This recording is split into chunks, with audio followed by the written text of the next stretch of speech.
The first breath of morning wrapped the hills in golden warmth, chasing away the cold shadows of the night. A pale mist curled along the valleys, and dew clung to the blades of grass like countless tiny diamonds. For the first time since stepping through the ancient archway, Eryndor allowed himself to lower his sword, though his heart remained unsettled. He stood in silence, letting the crisp air fill his lungs, but his storm-gray eyes never left the young woman standing a few steps ahead. Celestia, with her golden hair catching the sun and her violet eyes reflecting an otherworldly calm, seemed as much a part of this strange dawn as the hills themselves. Eryndor broke the silence first. That archway? It wasn't any spell I've ever heard of. Who are you really, Celestia? She tilted her head slightly, her cloak fluttering in the breeze. Does it matter who I am? What matters is what hunts us. His jaw tightened. It matters when you know my name without me telling you. It matters when you speak of the stone I carry as though it belongs to you. Celestia's lips pressed into a thin line. For a heartbeat, she said nothing. Then her eyes softened, though her voice carried a weight that made Eryndor's pulse quicken.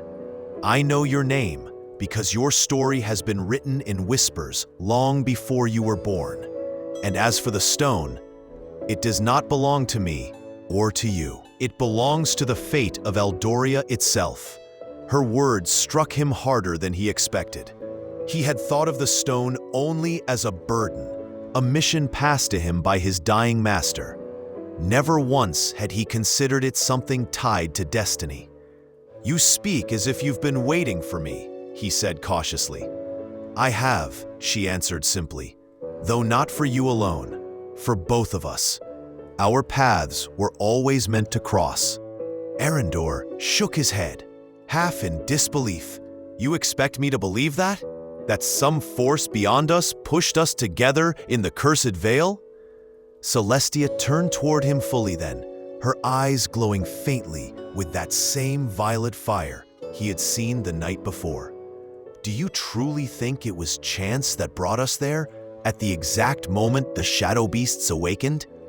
Do you think it was accident that your master entrusted you with the stone instead of the countless others he could have chosen?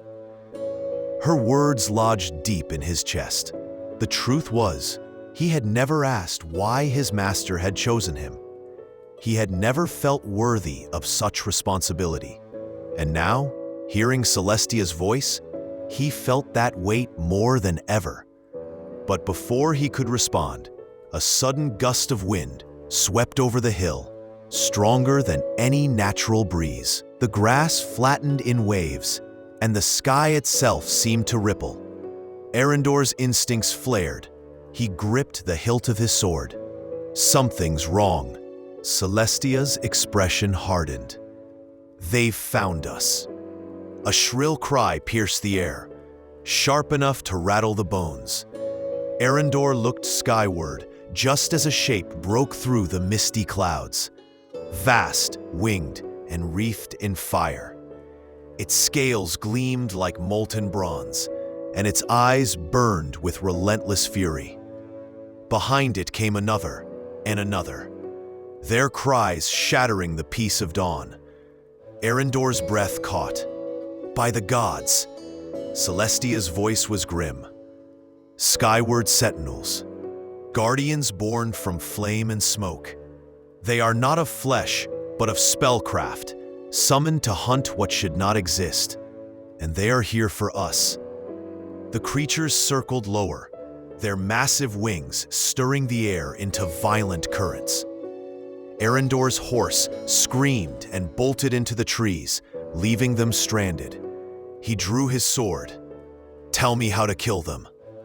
Celestia shook her head, her voice steady despite the growing thunder of wings. You don't. They are not meant to be killed. They are meant to drive us into.